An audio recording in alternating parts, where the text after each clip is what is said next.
જય દ્વારકાધીશ. હું ગોપાલ ઇટાલિયા. ગઈકાલે એક ખૂબ જ ઐતિહાસિક કાર્યક્રમ આપણા ગુજરાતમાં યોજાઈ ગયો. મને એમ હતું કે થોડાક શબ્દોથી પોસ્ટ લખી અને સોશિયલ મીડિયાથી હું મારી ખુશી કે મારું અવલોકન વ્યક્ત કરું, પણ પછી એમ થયું કે ના, શબ્દો કરતાં બોલીને કંઈક કહીશ તો એ વધારે યોગ્ય લાગશે. ગુજરાતના આહિર સમાજે ભેગા મળીને અલગ અલગ શાખના, અલગ અલગ પેટા જ્ઞાતિના તમામ આહિર સમાજના લોકોએ ભેગા મળીને ગઈકાલે ભગવાન શ્રી કૃષ્ણની નગરી દ્વારકામાં ભગવાન શ્રી કૃષ્ણના અધ્યક્ષ સ્થાને આહિરાણી મહારાસનું આયોજન કર્યું. આ મહારાસની અંદર બે બહુ સારામાં સારી નોંધ લેવા જેવી ઐતિહાસિક બાબત બની એમ કહી શકાય. દુનિયાની કઈ સંસ્થા નોંધ લેશે, કઈ સંસ્થા નોંધ નહીં લે, એ તો આપણને ખબર નથી, પણ મને એમ લાગે છે કે નોંધ લેવા જેવી બે ઘટના ખરેખર બની છે જેની આપણે નોંધ લેવી જ જોઈએ. એક કે એવી ઘટના બની કે ભાઈ ભગવાન શ્રી કૃષ્ણ અને રાસ એ તો પરંપરા છે આપણી, એ આપણો ઉજળો ઇતિહાસ છે. રાસ ભગવાન જે લેતા હોય છે ત્યારે આપણે પૌરાણિક કથામાં પણ સાંભળ્યું છે કે નરસિંહ મહેતા આમ હાથમાં મશાલ લઈને રાસ જોતા હોય છે, કાન અને ગોપીનો, અને એ રાસ જોવાની અંદર એટલા મગ્ન થઈ જાય છે, તલ્લીન થઈ જાય છે, એટલા એની અંદર ઓતપ્રોત થઈ જાય છે કે નરસિંહ મહેતાએ જે હાથથી કલમ પકડી છે, જે પેલું મશાલ પકડી છે, એ મશાલ સળગતી સળગતી હાથ સુધી પહોંચી જાય છે. હાથ સળગી જવાનો પૌરાણિક કથામાં ઉલ્લેખ છે, છતાં એમને ખ્યાલ નથી આવતો કે શું થઈ રહ્યું છે. એટલા મગ્ન એ રાસની અંદર થઈ જાય છે. આવો અદ્ભુત અલૌકિક રાસ ભગવાન શ્રી કૃષ્ણનો. અને એવી જ એક આપણી ઉજળો ઇતિહાસ છે વ્રજવાણીની અંદર. જે બહેનો છે એમણે કૃષ્ણ ભક્તિની અંદર રાસ લેતા લેતા લેતા લેતા લેતા એમનું પોતાનું બલિદાન આપી દીધું. એના ઉપરથી પિક્ચર પણ બન્યું એક ગુજરાતીમાં સારામાં સારું. તો રાસ અને ભગવાન શ્રી કૃષ્ણ વચ્ચે એટલો એક અલૌકિક સંબંધ છે. રાસ એ એટલી એક સરસ ઉજળી પરંપરા છે. એ પરંપરાને પરંપરાગત વસ્ત્રો સાથે, પરંપરાગત આભૂષણો સાથે, પરંપરાગત આપણા જે રાસ છે, ગીત છે, ભજન કીર્તન છે, એની સાથે કાલે 37,000 કરતાં પણ વધુ આહિરાણી બહેનોએ એ રાસ લઈ અને ભગવાન શ્રી કૃષ્ણ પ્રત્યે પોતાનો સમર્પણ ભાવ વ્યક્ત કર્યો, કૃષ્ણ પ્રત્યે પોતાનો પ્રેમ વ્યક્ત કર્યો. કૃષ્ણના વારસદારોએ બધાએ ભેગા મળી, યાદવકુળના બધા આહિરોએ ખરેખર એક ભવ્ય ઇતિહાસ રચી નાખ્યો. અને એ રાસના જે વિઝ્યુઅલ્સ છે, ડ્રોન કેમેરાથી ઉતારેલા વિડીયો છે, જોઈએ તો આમ અંદરથી આપણા પગને આમ જે કહેવાય ને કે આમ પગ આમ નાચવાની કોશિશમાં આવી જાય, રણઝણાટી આપણા શરીરની અંદર વ્યાપી જાય, એમ થાય કે હું પણ આમાં હોઉં તો કેવી મજા આવે. એટલા સરસ મજાના પરંપરાગત આભૂષણો.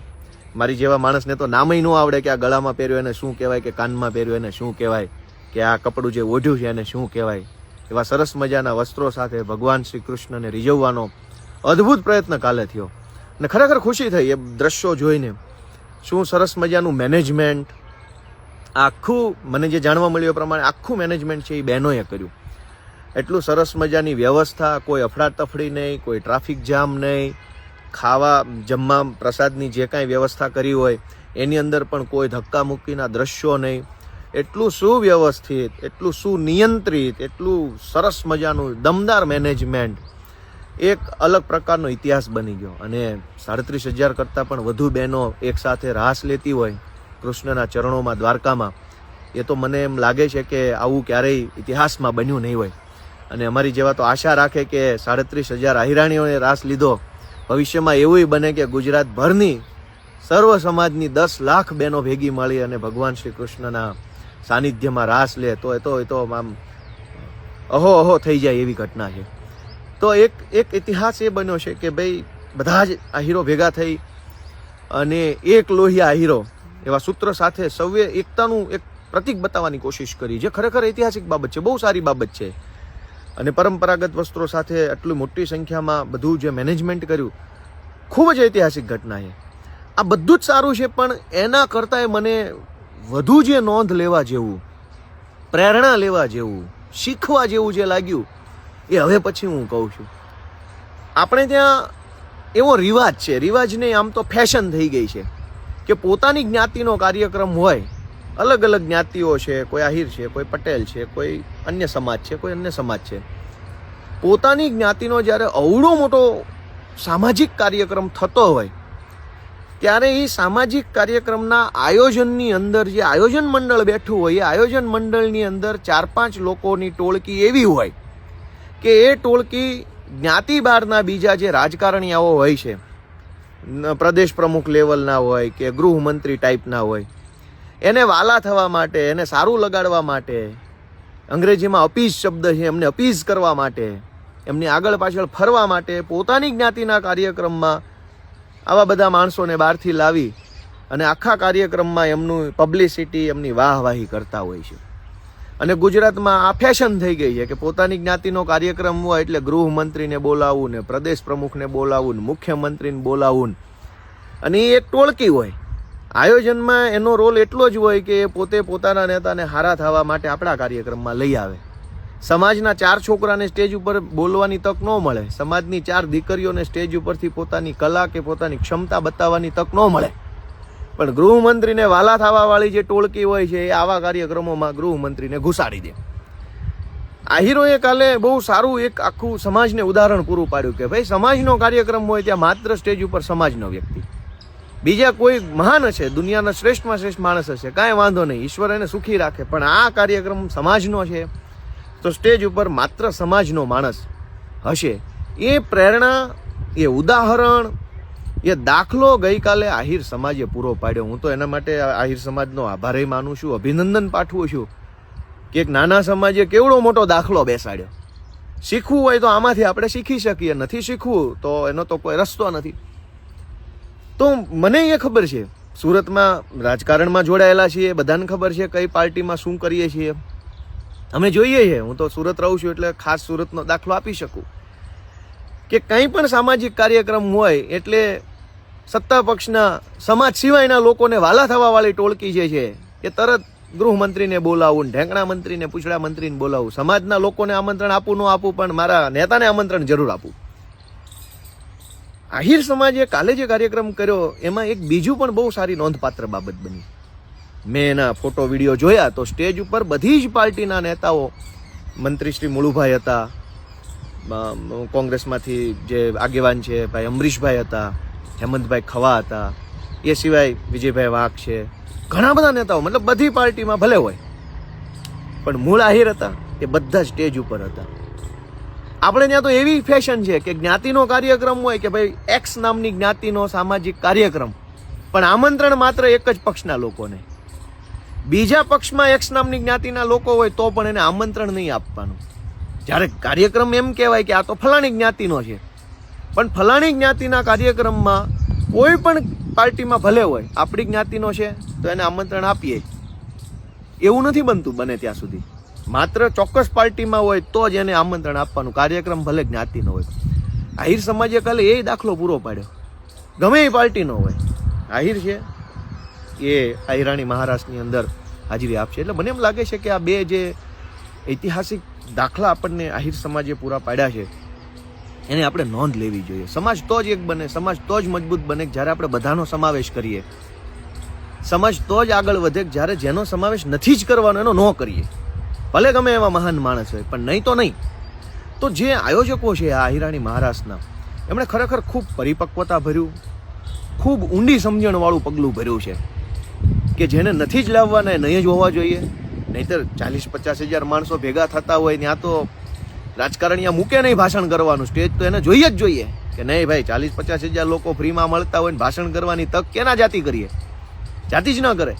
પણ આયોજકો જે છે કાલના, એમણે ખરેખર એક બહુ મસ્ત મતલબ ઉદાહરણ પૂરું પાડ્યું છે. બધાએ શીખવું જોઈએ કે એ આયોજકોને હું આભાર માનું છું. આટલું સુંદર સરસ મજાનું મેનેજમેન્ટ કર્યું. મારી જેવો માણસ તો એ જ ઓબ્ઝર્વેશન કરતો હોય કે ભાઈ સ્ટેજ ઉપર શું ચાલે છે, સ્ટેજની સામે શું ચાલે છે, ભાષણની અંદર શું બોલાયું, લોકોએ કેવી રીતે એને એન્જોય કર્યું. તો એ બધી જ વસ્તુનું ઓબ્ઝર્વેશન કરતાં અદ્ભુત આયોજન થયું. ભગવાન શ્રી કૃષ્ણના સાનિધ્યમાં, કૃષ્ણના અધ્યક્ષસ્થાને, કૃષ્ણના વારસદારોએ આ ભવ્ય મહારાસને સફળ બનાવ્યો.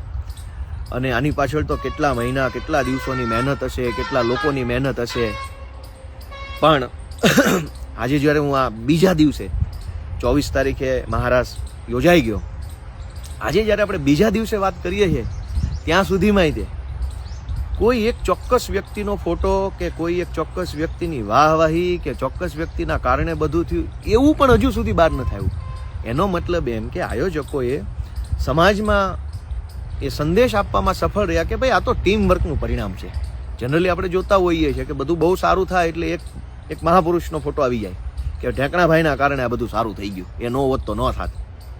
આહિર સમાજે ગઈકાલે મહારાસ કર્યો એ તો ઇતિહાસ છે જ છે, પણ એ ઇતિહાસની સાથે સાથે આ નાની નાની વસ્તુ જે છે એ ખરેખર બહુ શીખવા જેવી મોટી વાત છે. વાત નાની છે પણ શીખવા માટે બહુ મોટી વાત છે કે કોઈ એક ચોક્કસ વ્યક્તિના કારણે સફળ થઈ ગયું, આને પૈસા આપ્યા એટલે સફળ થઈ ગયું, આ માણસ હતા એટલે નહીં. આખી ટીમે ભેગા મળી અને જે અદ્ભુત કામ કર્યું છે એની જેટલા શબ્દોમાં પ્રશંસા કરીએ એટલી ઓછી છે. ઈશ્વર બધાને ખૂબ શક્તિ આપે. આપણે બધાય ભેગા મળી આપણા ગુજરાત માટે આવી જ રીતે સારા સારા કામ કરતા રહીએ, એકાબીજામાંથી પ્રેરણા લેતા રહીએ, શીખતા રહીએ. જ્યાં ક્યાંય પણ દુનિયામાં સારું થાય એ સારું આપણી અંદર આવે, આપણા જીવનમાં, આપણા સમાજમાં, આપણા વિસ્તારમાં આવે એવી અપેક્ષા સાથે સૌને મારા જય દ્વારકાધીશ અને ગુજરાતના બળુકા આહિર સમાજને, બળુકી આહિરાણી બહેનોને જેણે કાલે ભવ્ય રાસ લીધા છે એ બધી બહેનોને મારા વંદન. મને એમ લાગે છે કે એ જે કાંઈ આયોજકો અને જે બહેનો રાસ લેવાવાળી અને જે લોકો એ ક્ષણે જે દ્વારકામાં હાજર હતા, ઈશ્વરે સાક્ષાત એણે ત્યાં હાજર રહીને આશીર્વાદ આપ્યા છે એવું મારું માનવું છે. તો એ બધા, કેમ કે આટલો મોટો મહારાસ હોય અને ભગવાન શ્રી કૃષ્ણ જોવા ન આવે પોતે જાતે, એવું હોય જ ન શકે, એવું બની જ ન શકે. તો મારી શ્રદ્ધા છે કે ઈશ્વરે પોતે, ભગવાન શ્રી કૃષ્ણે પોતે આવીને મહારાજ જોયો હશે. એટલે ભગવાન શ્રી કૃષ્ણની પોતાની હાજરીથી જે લોકો આશીર્વાદ મેળવ્યા છે એ બધાને હું વંદન કરું છું. ત્યાં હાજર તમામ આહિરોને, બહેનોને, ભાઈઓને, આયોજકોને તમામને હું વંદન કરું છું. કેમ કે ભગવાન શ્રી કૃષ્ણએ એમને નજરે નિહાળેલા વ્યક્તિઓ છે આ રાસના માધ્યમથી. એ બધાને હું વંદન કરું છું, આશીર્વાદ માગું છું અને આપણું ગુજરાત આવી રીતે આગળ વધતું રહે એવી શુભેચ્છા સાથે સૌને જય દ્વારકાધીશ.